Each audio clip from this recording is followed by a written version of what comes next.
जय हिंद साथियों, आपका स्वागत है हमारे YouTube चैनल में। अभी तक हमने यूपी पेट से संबंधित जो भी प्रश्न बनते हैं उसकी दो सीरीज यानी कि यूपी पेट की दो सीरीज वीडियो आपको प्रोवाइड कर दी है। यह तीसरा सीरीज है। तो चलिए शुरू करते हैं। आज का हमारा पहला प्रश्न है कि भारतीय संविधान के कितने अनुच्छेद में राज्य के नीति निर्देशक तत्वों का उल्लेख पाया जाता है।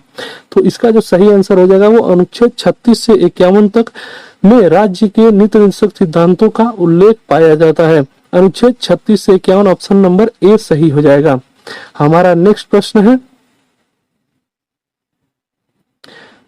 राज्य नीति निर्देशक सिद्धांत है। तो इसमें जो सही आंसर हो जाएगा वो दोस्तों ऑप्शन नंबर बी गैर न्यायोचित, यानी कि राज्य के नीति निर्देशक सिद्धांत क्या है, गैर न्यायोचित है, यानी इस पे कोई भी फैसला नहीं किया जा सकता। इन्हें लागू करना राज्य का कर्तव्य होता है। ऑप्शन नंबर बी सही हो जाएगा। हमारा अगला प्रश्न है, भारतीय संविधान के अनुच्छेद 36 से अनुच्छेद 51 तक मुख्यतः राज्य के नीति निर्देशक तत्व से संबंधित है जो भारतीय संविधान के खाली स्थान में दिए हुए हैं। तो इसका सही आंसर हो जाएगा ऑप्शन नंबर सी भाग 4 में दिए हैं। तो अनुच्छेद 36 से 51 तक राज्य के नीति निर्देशक तत्व भाग 4 में, संविधान के भाग 4 में दिए गए हैं। हमारा अगला प्रश्न है साथियों, राज्य नीति के निर्देशक सिद्धांतों की अवधारणा किसके संविधान से ली गई है। तो इसका जो सही आंसर हो जाएगा ऑप्शन नंबर डी आयरलैंड के संविधान से। तो राज्य नीति निर्देशक सिद्धांतों की अवधारणा आयरलैंड के संविधान से ली गई है। ऑप्शन नंबर डी सही हो जाएगा।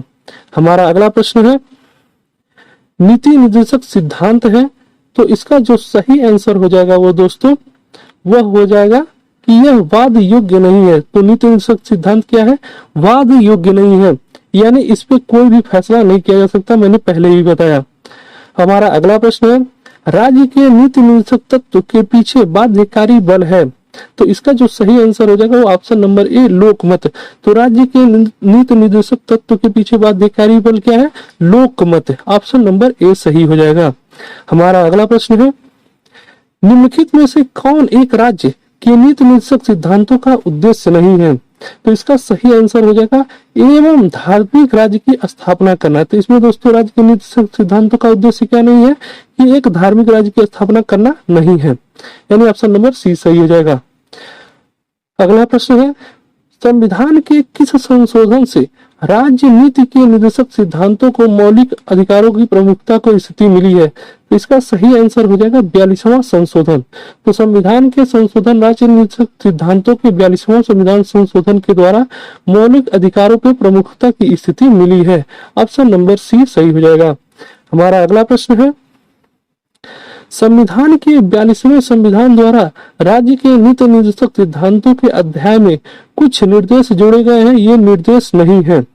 तो दोस्तों इसका जो सही आंसर हो जाएगा डी विशेष परिस्थितियों में बाल श्रम का समर्थन। तो दोस्तों संविधान के 42वें संविधान संशोधन द्वारा राज्य के नीति निर्देशक सिद्धांतों के अध्याय में विशेष परिस्थिति में बाल श्रम नहीं कराना है, यह उद्देश्य नहीं जोड़ा गया है। ऑप्शन नंबर डी सही हो जाएगा। हमारा अगला प्रश्न है, भारतीय संविधान का कौन सा अनुच्छेद यह निर्धारित करता है कि राज्य की नीति के निर्देशक सिद्धांत सभी न्यायालय द्वारा लागू नहीं किए जा सकते। तो इसका सही आंसर हो जाएगा ऑप्शन नंबर सी अनुच्छेद 37 के द्वारा। हमारा अगला प्रश्न है साथियों, राज्य के नीति निर्देशक तत्व को सामाजिक क्रांति का दस्तावेज भी कहा जाता है। संविधान का कौन सा अनुच्छेद इसकी ओर इंगित करता है। तो इसका जो सही आंसर हो जाएगा ऑप्शन नंबर ए अनुच्छेद 38। तो अनुच्छेद 38 के तहत राज्य के नीति निर्देशक तत्वों को सामाजिक क्रांति का दस्तावेज भी कहा गया है।